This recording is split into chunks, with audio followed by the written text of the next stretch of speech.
जो मनुष्य स्मृति में लिखी हुई थी, जिसमें शूद्र को इंसान नहीं समझा जाता था। ये शूद्र समाज, ये गरीब समाज असमानता की बात लंबे समय से झेल रहा था। आने वाला 2024 का जो लोकसभा के सांसद जो जीत करके आएंगे और जब सरकार इस देश के अंदर बनेगी तो वो संविधान को मानने वाले लोगों की बनेगी, संविधान को ना मानने वाले लोगों की नहीं बनेगी। 26 नवंबर 2022 को आप संविधान को खतरे में बताने की बात कर रहे हैं, लेकिन 26 नवंबर 1949 को जब परम पूज्य बाबा साहब डॉक्टर अंबेडकर जी भारत के प्रथम राष्ट्रपति को जब अपना बनाया हुआ संविधान सौंप रहे थे, तो उस समय बाबा साहब डॉक्टर अंबेडकर जी ने भी ये चिंता व्यक्त की थी। बाबा साहब डॉक्टर अंबेडकर जी 26 नवंबर 1949 को देश के पार्लियामेंट में जब संविधान को सौंप करके आए, तो उस समय 26 अलीपुरा रोड दिल्ली के अंदर बाबा साहब डॉक्टर अंबेडकर बहुत खुश थे। वो इतने खुश थे कि विसिल बजा रहे थे, गुनगुना रहे थे। वो बाबा साहब डॉक्टर अंबेडकर जो कभी खुश नहीं हुए, उनके चेहरे पर अपने गरीब लोगों की दुर्दशा देख करके वो हमेशा उदास मुद्रा में रहते थे, वो उस दिन गुनगुना रहे थे। और उनके पीए नानक चंद रत्तू ने पूछा कि बाबा साहब आप आज गुनगुना रहे हैं, आज आप लोग विसिल बजा रहे हैं, क्या हो गया है?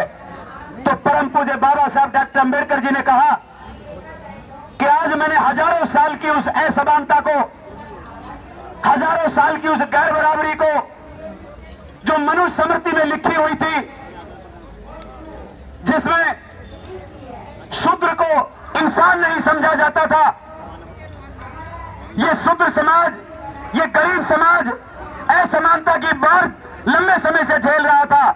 मैं अपनी कलम से उस असमानता को उखाड़ करके फेंक करके आया हूं और भारतीय संविधान के अंदर उस समानता को लागू करके आया हूं। नेताओं, मेरे नौजवान साथियों, अलग अलग पार्टी से आए हुए मेरे कार्यकर्ता साथियों, ये करीब 5-6 बजे का समय था जब बाबा साहब डॉक्टर अंबेडकर विसिल बजा रहे थे और खुश हो रहे थे।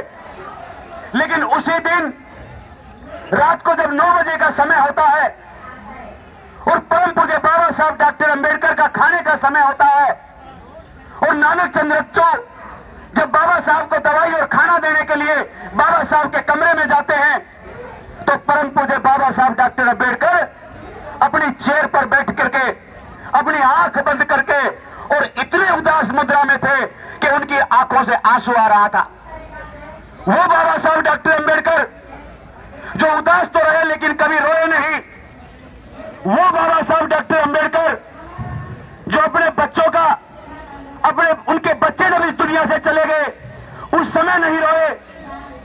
35 साल की अल्पायु के अंदर माता रमाबाई उनको छोड़ करके चली गई, वो उस समय नहीं रोए। और 26 नवंबर 1949 को उनकी आंखों से आंसू आ रहा था। तो नानक चंद रत्तू ने पूछा कि बाबा साहब डॉक्टर अंबेडकर, आप 4-5 बजे तो बड़े खुश हो रहे थे, अभी 8-9 बजे क्या हो गया, आपकी आंखों से आंसू क्यों आ रहे हैं? क्योंकि हमने कभी आपकी आंखों से आंसू नहीं देखे। सम्मानित साथियों, ये बात आप लोगों को सुननी होगी और सुन करके इसके ऊपर मंथन करना होगा। परम पूज्य बाबा साहब डॉक्टर अंबेडकर ने कहा, मैं इसलिए उदास हूं रत्तू कि मैं जिनको संविधान सौंप करके आया हूं, जिन लोगों के हाथ में संविधान सौंप करके आया हूं, जिसको मैंने 2 साल 11 महीने 18 दिन लगा करके बनाया है, मैं आज उन लोगों के हाथ में संविधान सौंप करके आया हूं जो असमानता को खत्म नहीं करना चाहते हैं। मैं उन गांधी के लोगों में के हाथों में संविधान सौंप करके आया हूं जो गांधी अनशन पे बैठ गया था कि अगर इस देश के अंदर से असमानता खत्म हो गई तो मैं अपने प्राणों को त्याग दूंगा। तो जो असमानता को खत्म होने के बदले में अपने प्राणों की भी परवाह नहीं करते हैं, वो असमानता को खत्म नहीं होने देंगे। मैं उन असमानता को बरकरार रखने वाले लोगों के हाथ में उस संविधान को सौंप करके आया हूं। तो मैं इसलिए चिंता में हूं कि अगर मेरे लोगों ने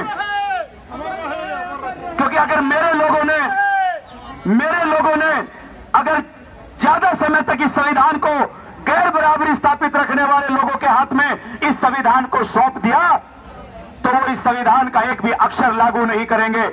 इस संविधान की समानता जो बहन सावित्रीबाई फुले ने यहाँ पर वो प्रस्तावना पढ़ी, उस प्रस्तावना को लागू नहीं करेंगे। मैंने अपनी कलम से जो समानता लिखी है उस समानता को लागू नहीं करेंगे और धीरे धीरे इस संविधान को खत्म करने का काम करेंगे, उस मनुष्य स्मृति को दोबारा लागू करने का काम करेंगे, क्योंकि समानता जो संविधान के अंदर लिखी है ये इन लोगों के सामने उस असमानता के सामने खड़ी हो जाएगी। तो साथियों,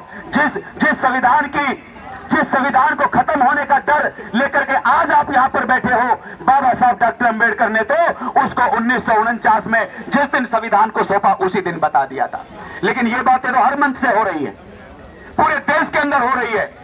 जो भी नेता आता है वो इसी बात को दोहराने का काम करता है। लेकिन साथियों, आज संविधान बिल्कुल खतरे में है और उसको बचाना आप लोगों की उस ताकत से बाहर जा रहा है। तो मैं लंबी चौड़ी बात ना करके उसमें अपने आप को भी यहाँ पे शामिल करता हूँ और एक संदेश एक जरूर देना चाहता हूँ, क्योंकि जब भी मुझे किसी साझे मंच पे जाने का मौका मिलता है मैं तो इस बात को जरूर रखता हूँ। मेरे साथी कह रहे थे कि डॉक्टर साहब आप बैठ जाइए, आप बैठ जाइए। मैंने कहा नहीं, मैं खड़ा ठीक हूँ, क्योंकि मेरे बहुत सारे सीनियर नेता आए हैं, उनको बैठने का मौका मिलना चाहिए। फिर मैं ये भी देख रहा था कि बैठने के लिए भी तकरार हो रही थी और मैंने अपने उस साथी को कहा कि मैं एक पार्टी चलाता हूं, मैं एक पार्टी का राष्ट्रीय संयोजक हूं। यहां पर हमारी टीम के लोग थानेदार जगमाल सिंह जी राष्ट्रीय महासचिव, चौधरी रईस खान प्रदेश के उपाध्यक्ष, प्रदेश के अध्यक्ष हमारे प्रीतम कुमार जांगीर और हमारे तमाम लोग डॉक्टर सुनील यहां पर बैठे हैं। मैंने कहा कि नहीं, मैं यहां खड़ा ठीक हूं क्योंकि मैं एक पार्टी चलाता हूं, मैं तो रोज चलता हूं और जहां भी कार्यक्रम होता है वहां पर मुख्य तौर पे मुझे बैठने का मौका मिलता है, क्योंकि मैं एक पार्टी का राष्ट्रीय संयोजक हूं। ये साझा प्रोग्राम है, इस साझे प्रोग्राम के अंदर अगर हम खड़े होकर के अपनी ड्यूटी निभाएंगे तो ताकत वक्तव्य में होनी चाहिए, ताकत बैठने और ना बैठने में नहीं होनी चाहिए। यहाँ पर जो लोग आए हैं मैं उनको एक अपील जरूर करना चाहूंगा कि IRPF बना है, आप तमाम लोग IRPF को अपना घटक दल मानते हैं और मैं सैल्यूट करता हूं भाई एडवोकेट शाहिद मोहम्मद के इस विजन को, मैं सैल्यूट करता हूं नबा कुमार सरानिया सांसद के इस विजन को कि हम चाहते हैं कि पूरे देश के अंदर जब 2024 का चुनाव हो तो IRPF के जो घटक दल हैं कम से कम एक एक पार्टी हर एक प्रदेश से 2-2, 4-4 सांसद जीत करके लेकर के आए। अगर हर एक प्रदेश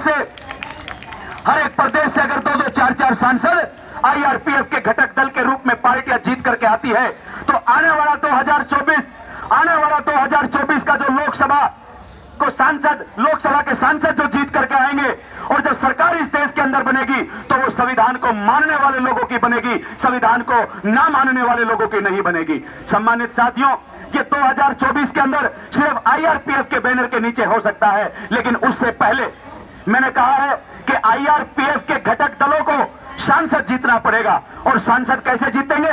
सांसद तब जीतेंगे जब कम से कम प्रदेश के अंदर एक पार्टी, प्रदेश के अंदर 2 पार्टी जाकर के अपने आप को मजबूत करने का काम करेगी। ऐसे बात नहीं बनेगी 2000 vote, 1000 vote, 1500 vote, 200 vote, 400 vote आप लेने का वहां पर काम करते हैं। आप वहां पर 200 वोट लेने का काम करते हैं और यहां आकर के आप बड़ी बड़ी बातें करने का काम करते हैं। आप लोगों को कार्यक्रम चलाना पड़ेगा और कार्यक्रम आप किनका चला रहे हो? कार्यक्रम उनका चला रहे हो जिनके साथ आप लड़ने का काम करते हो। सम्मानित साथियों, आप लोगों को कार्यक्रम चलाना पड़ेगा, संविधान कहने से नहीं बचेगा। आप लोगों को तरकीबें निकालनी पड़ेगी, आप लोगों को प्लानिंग बनानी पड़ेगी। प्लानिंग वो बनानी पड़ेगी जिससे आप लोगों की ताकत बने और ताकत के साथ आप वहां पर सांसद जीतने का काम करें और सांसद जीत करके IRPF को और अपनी पार्टी को मजबूत करने का काम करें।